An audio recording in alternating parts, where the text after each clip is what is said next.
Pat desperately wanted a bicycle for Christmas.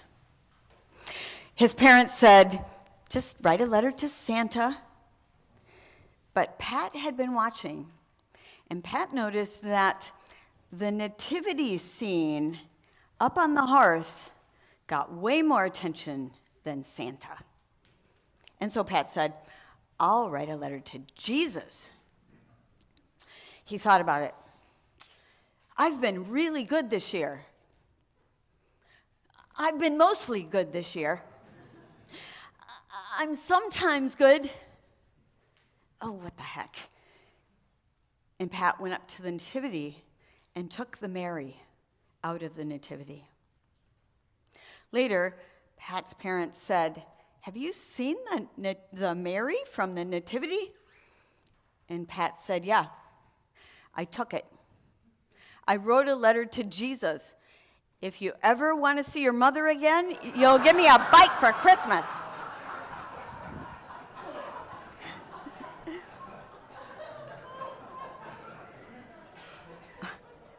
I'm glad that went so well.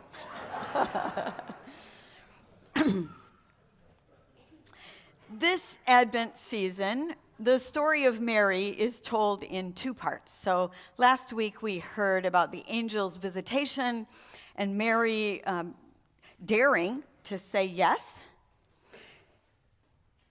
And she ends with kind of this sedate, I'll do as I'm told.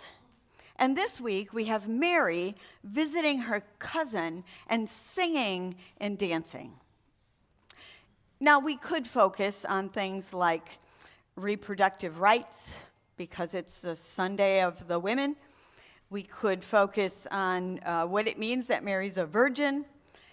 We could talk about the ways that God comes among us as a vulnerable baby, as an unwed mother, among an oppressed people in an oppressed era.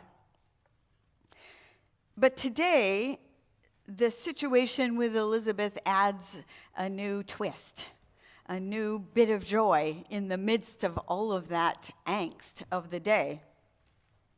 And this is not unfamiliar to us, right? You know that senior in high school, the girl who went to visit her long-lost aunt and uncle for 9 months and then came back, none the worse for wear. Mary goes away. She goes to spend time with her cousins, Elizabeth and Zechariah. And when Elizabeth sees her, there is no hesitation, no judgment, no just this big hug, and the baby's like getting to know each other already. You remember a time when you were in the throes of it. Life couldn't get worse. And you found a friend, you went to a party, you got out of yourself for a minute and did something for someone else, and all of a sudden there's a new perspective, a new way to think about this situation that I'm in. Today, Mary sings and dances. She has hope again despite the circumstances in which she finds herself. She's bursting with joy. She's able to see beyond her circumstances into a future that's bright, where things are turned upside down. Justice reigns, poverty ends, forgiveness is extended. All the promises of a future filled with flourishing are visible to her again. And she is evidence of it. There's joy for her cousin, for all those on the margins in the midst of whatever may go wrong. Many who are activists and work for justice realize it's a weary enterprise. Think back on your 2 years of supporting the Afghan family. The energy and effort that took to make that happen. It can be an uphill climb if these things aren't present. Rest, physical well-being, community support, appropriate resources, and perhaps above all, joy. Joy. But we don't think of it that way, do we? Well, those of us who are Dutch Reformed, we've got to be productive. We've got to be efficient. No time for this stopping to party. But if we don't, it becomes problematic, right? The Black community that I lived in for 7 years was really good at this. In spite of the horrors of racism that they lived with, the school systems, the government, the social services, they were always throwing a party. I got invited to all of them. That's what happens when you're the pastor.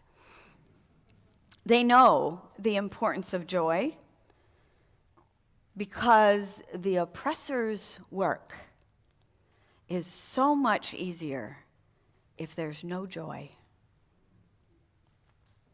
In The Aesthetics of Joy, Ingrid Fettel-Lee writes of the power of joy as resistance. In part, she says, joy is propulsive. It gathers people and changes energy. She notes that from 1987 to 1991, during the singing revolution, joy-filled, persistent singing led to acts of resistance, which led to independence for Latvia, Lithuania, and Estonia. Who knew what singing could do? Joy creates unity. Choirs that sing together have heart rates that synchronize. Be careful, Stan. Be careful. Musicians who play together have brain waves that align. Have you experienced that? There you go. Testimony right here.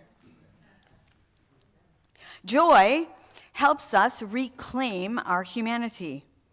Elie Wiesel tells of a prisoner in Auschwitz who traded a piece of bread for a cracked, broken menorah.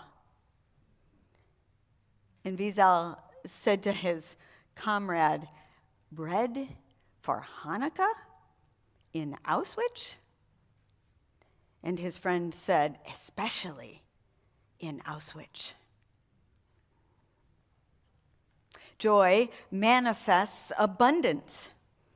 Oppression results in scarcity and fear. Brené Brown says of this, part of the reason so few of us have a healthy relationship with pleasure is because a small minority of our species hoards the excess of resources, creating a false scarcity and then trying to sell us joy. Sell it back to ourselves. Sobering, isn't it? Joy disrupts expectations. It disarms. There are stories of prisoners, people in prison who tend gardens, and how that helps their mood and their way of being with other prisoners. It disarms. It disrupts expectations. Joy promotes resilience. Activism can be a long, slow process, but small bursts of positivity help to reset the body's response to stress. Dancing is supposed to be the best. Maybe we just need to add some dancing to our songs. It's why we gather on Sunday morning, right? In the midst of whatever it is. Because we're together, because we sing, because there's joy, because we feel relaxed and safe. It's a reset for us as we go to face the world. Joy gives rise to hope. Joy in the present nurtures hope in the future. Like Mary, when she saw her cousin, she sang and danced and imagined a future where her people were thriving. Ingrid says, It's an emotional vision that stokes motivation and fans the flames of change. Dan reminded us last week, it could get worse. We must risk delight and joy in our lives. To do so is not a distraction from resistance, but one of the greatest sources of power. Joy is resistance. For many years, I've been an advocate of a pure Advent. Peter and I agree on this one. No Christmas carols until Christmas. Right. Stick to the script of waiting, anticipating, honoring the build-up to the story. And the capitalist Christmas activities of shopping and partying and eating and drinking and decorating all seem so over the top. It's a legitimate critique. But I think this year, I've had a little bit of a change of heart. Don't worry, no Christmas carols next week. Maybe next year. When we decorate the tree with our favorite ornaments, and then sit back and gaze at it in the late evening, that's joy. Baking cookies with the grands, or not, that's joy. Shopping for just the right gift to honor the relationship, that's joy. Wrapping a present so a child's eyes get big when they see it, that's joy. Feeling the strength of your body as you shovel snow, yeah, that can be joy too. Singing in a choir with many voices blend together in a rich sound, that's joy. I know it can feel like there's not enough money or time or whatever it is that you need in this moment. White first world problems. What if we see each moment of this time of anticipation as a challenge to those who wish to take all the joy for themselves? What if we, in each moment, take a breath and realize the gift of preparing as a joy, of having time and energy, of stringing the lights, of stirring up a hot cocoa, of writing a card to send to someone you won't see, of donating a toy for a tot, of listening to Christmas music and singing at the top of your lungs. Each moment of joy can be resistance to those who would suck the life out of the world for their own sake. May you experience the joy of this season in the midst of the waiting for who knows what. May it give you hope and strength and peace as you imagine a future filled with justice for all. In this moment of quiet, I invite you to think about that next task that you have to do and wonder, how can you turn it into a joy?